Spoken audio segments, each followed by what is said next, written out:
திருமணத்தின் நோக்கமே என்ன? வேதம் திருமணத்தின் நோக்கத்தை எப்படி வெளிப்படுத்துகிறது? திருமணம் என்பது கடவுளால் ஏற்படுத்தப்பட்ட ஒரு அமைப்பு. அதை அவர் ஏற்படுத்தின விதத்தை பார்த்தீங்கன்னா, எப்படி மனுஷியை உண்டாக்கி மனுஷன்கிட்ட கொடுத்து, அப்போ என்னெல்லாம் சொல்லப்பட்டது 2ஆம் அதிகாரத்தில் இருக்குது இல்லையா, அதெல்லாம் பார்த்தீங்கன்னா எல்லாத்தையும் சுவிசேஷத்தில் மனதை வச்சு சுவிசேஷத்தை திருமண வாழ்க்கை பிரதிபலிக்கும்படியாக கடவுள் ஏற்படுத்தியிருக்கிறார்.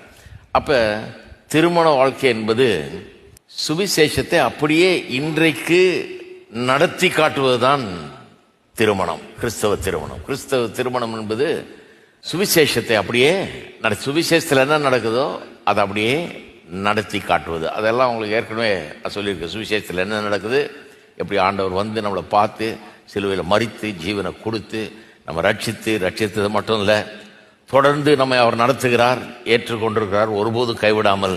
நம்மிடத்தில் 1000 பிள்ளைகள் இருந்தாலும் நம்ம எப்படி இருக்க வேணுமோ அப்படி இல்லைன்னு அவருக்கு தெரியும். இருந்தாலும் நம்ம ஏற்றுக்கொண்டு சொந்தமாக்கி கொண்டு நம்மை மாற்றி கொண்டு வருகிறார். ஒரு நாளிலே பரிசுத்தம் பிழையற்றதுமான மகிமை உள்ள சபையாக தமக்கு முன் நிறுத்தி கொள்வதற்காக பிரயாசப்பட்டுக்கிட்டு வர்றாரு.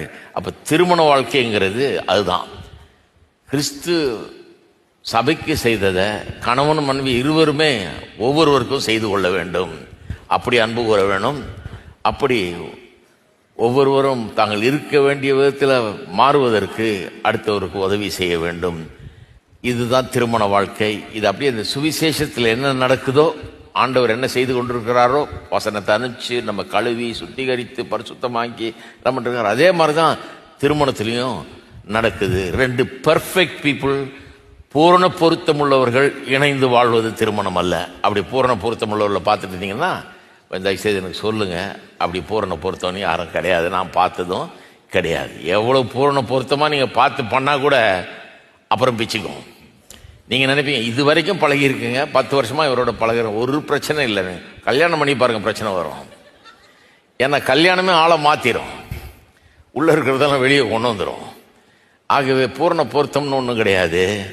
2 பல பிழைகளையும் குறைகளையும் உள்ளவர்கள் 2 பேர் சேர்ந்து ஒருவர் சபை அன்பு கூர்ந்தது போல அன்பு கூர்ந்து நாம் எப்படி இருக்க வேணுமோ அப்படி சிறப்பாக மாற்றுவதற்கு ஒருவருக்கு உதவி செய்து அன்பு கூர்ந்து அதை செய்து வாழ்வதுதான் திருமண வாழ்க்கை. சுவிசேஷத்தில் என்ன நடக்குதோ அதே தான் திருமணத்திலையும் நடக்கிறது.